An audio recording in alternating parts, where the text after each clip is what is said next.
வணக்கம். ஒரு முக்கிய செய்தி. ஏமனின் தலைநகர் சனா சர்வதேச விமான நிலையம் மீது சமீபத்தில் தாக்குதல் நடத்தப்பட்டது. இந்த தாக்குதலால் விமான நிலையத்தின் ஓடுபாதை சேதமடைந்ததாக தகவல் வெளியாகியிருக்கிறது. ஹவுத்தி கிளர்ச்சியாளர்கள் இந்த தாக்குதலுக்கு சவுதி அரேபியாவை குற்றஞ்சாட்டினர். ஆனால் சர்வதேச அங்கீகாரம் பெற்ற ஏமன் அரசு ஒரு ஈரானிய விமானம் தரையிறங்குவதை தடுக்கவே இந்த நடவடிக்கை மேற்கொள்ளப்பட்டதாக தெரிவித்திருக்கிறது. இதற்கு பதிலடியாக ஹவுத்தி கிளர்ச்சியாளர்கள் சவுதி அரேபியாவின் அபா சர்வதேச விமான நிலையத்தை குறிவைத்து ஏவுகணைகள் மற்றும் ஆளில்லா விமானங்கள் மூலம் தாக்குதல் நடத்தியதாக அறிவித்துள்ளனர்.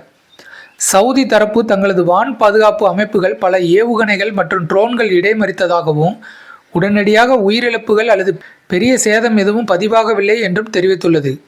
இருப்பினும் இந்த சம்பவம் எல்லைப் பகுதிகளில் பாதுகாப்பு எச்சரிக்கையை அதிகரித்துள்ளது. இந்த தாக்குதல்கள் 2022ஆம் ஆண்டுக்கு பிறகு குறைந்திருந்த ஏமன் சவுதி மோதல் மீண்டும் தீவிரமடைவதற்கான அறிகுறியாக கருதப்படுகின்றன. மேலும் ஹவுத்தி இயக்கம் சவுதி வான்வெளியில் விமானங்கள் பறப்பது தொடர்பாகவும் எச்சரிக்கை விடுத்துள்ளது.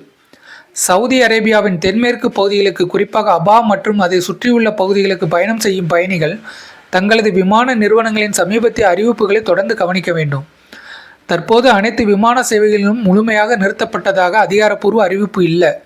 ஆனால் பாதுகாப்பு காரணங்களால் சில விமான சேவைகளில் தாமதம், பாதை மாற்றம் அல்லது ரத்து போன்ற மாற்றங்கள் ஏற்பட வாய்ப்புள்ளது.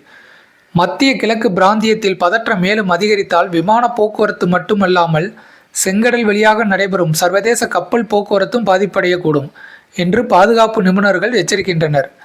இதுபோன்ற உலக டிராவல் மற்றும் ஏவியேஷன் தொடர்பான முக்கிய அப்டேட்டுகளை தொடர்ந்து தெரிந்து கொள்ள எங்கள் சேனலை சப்ஸ்கிரைப் செய்து கொள்ளுங்கள். நன்றி, வணக்கம்.